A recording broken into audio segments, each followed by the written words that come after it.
Hello everybody, welcome back to another episode of your OGR, as today is the season finale as the Edmonton Oilers went up against the Vancouver Canucks, and well, we lost this one 4-1, and I gotta say, one of the most boring afternoon games I've watched yet.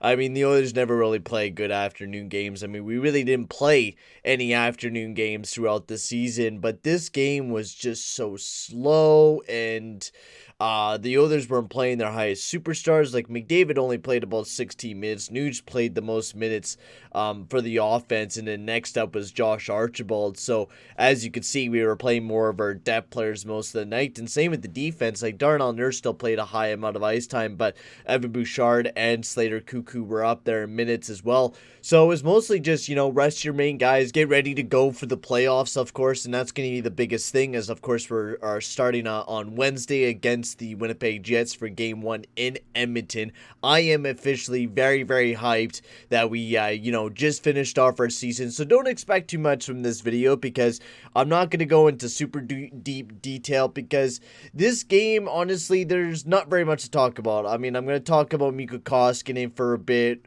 Can we still rely on him? What's been going on with him? He hasn't been looking so great the last couple of games that he's been playing.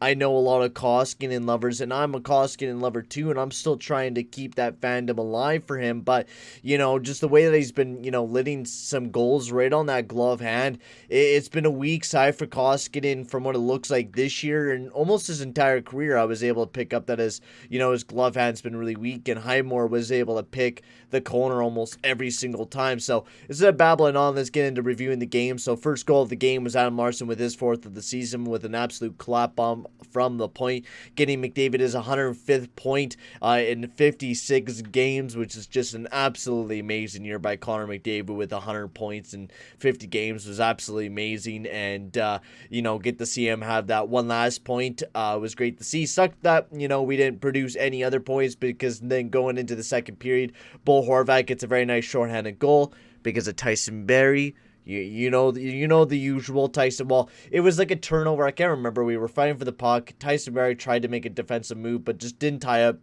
Bo Horvat. Didn't do a very good job of him, and it ended up being a goal.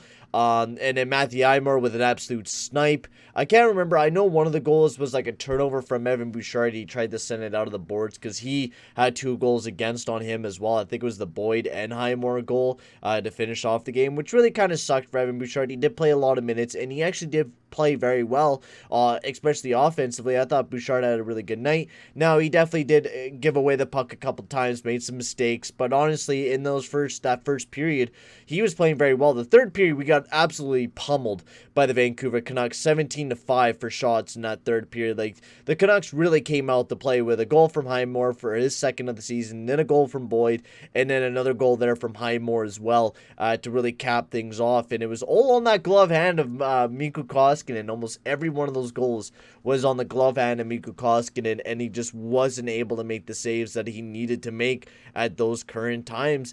And it is what it is. He did finish off the night with a .902 save percentage, and I give it to him. He had a good night. 37 saves. He faced 41 shots, and his team didn't really help him out in that third period. So the people that are hating on him, don't hate on Mikko Koskinen. Yes, he definitely needed to make those saves, but when you make 37 saves throughout the night and you're facing 40 shots, I'm going to expect you to let in a couple loose ones, especially when there's 17 shots in one period. Yeah, you're going to see some shots go into the back of the net, and that's what happened with Mikko Koskinen. He just wasn't able to save all of them, and that glove hand's his weakest part of his game.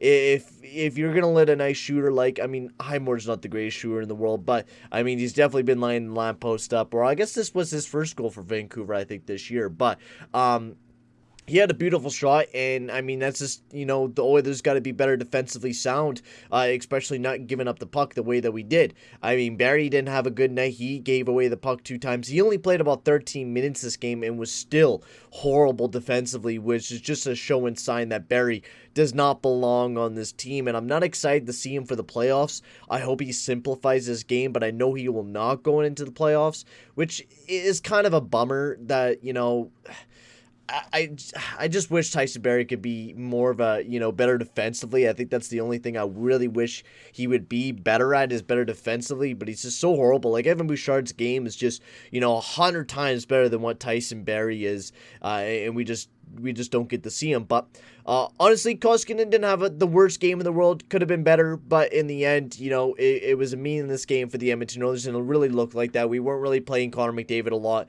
near the end of the game. It was a lot of Chase on, and a lot of Haas, and a lot of Archibald and Neal, and a lot of those guys. We were seeing most of the depth guys more than anyone. Weirdly enough, McLeod wasn't in the lineup. I think they were just giving him a rest. We also did see 7 defense on the night, so it was a little bit of a different combination. Plus, McDavid, Draisaitl, and Puljujärvi all played alongside of each other, which I think was just a lesson in their minutes, because they all evenly played about 16 minutes, and it looked like they were in very controlled ice time. Like they were told, go out there, buzz for a little bit, get your juices flowing, getting ready for the playoffs, which I think was the biggest thing out of those guys. They were really just getting ready to head into the playoffs and getting excited for that. So that's good to see. I mean, we really didn't see a lot of playoff atmosphere. Archibald was flying all over this place.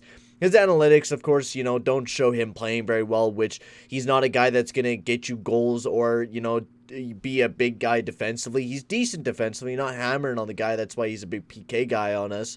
But he's not the best guy defensively on the team, especially analytically. But he does bring in a lot of physicalness, but, does physical really count towards offense or defense? I really don't know.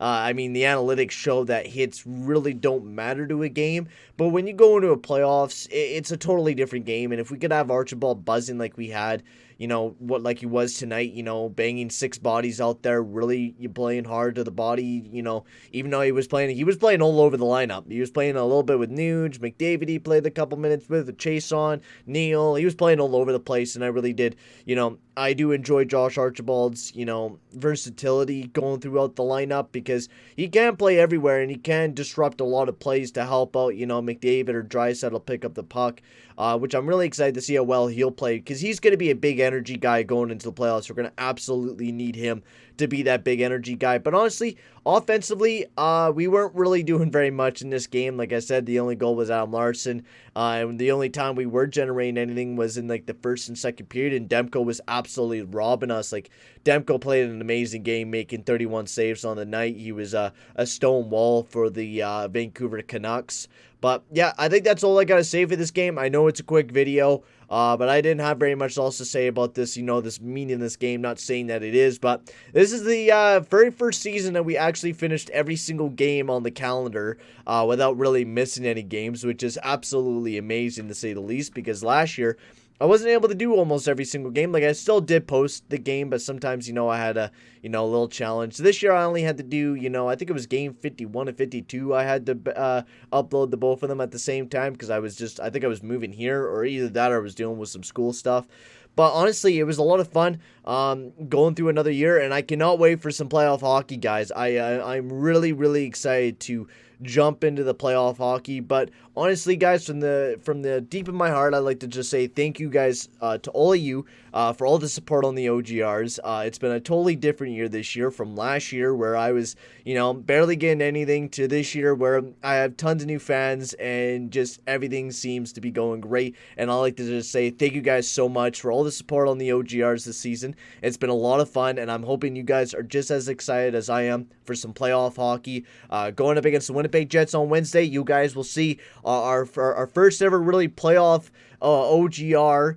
We did do a qualifying round, but technically it doesn't count as playoffs. But finally, we're going to see some really cool, awesome action for playoff hockey. I'm super excited for it. That will be a new video out on Thursday for the OGR. Yeah. Thank you guys so much for all the support, and I'm going to see you guys all later. Also, I'm going to be posting a little bit of a preview video between the Oilers and the Jets later on this week, so be tuned for that before Wednesday. Of course, I'll probably be out Wednesday before the game. But for right now, guys, I'm going to stop babbling here. Thank you very much for watching, and I'll see you guys all in the next video. Adios, amigos.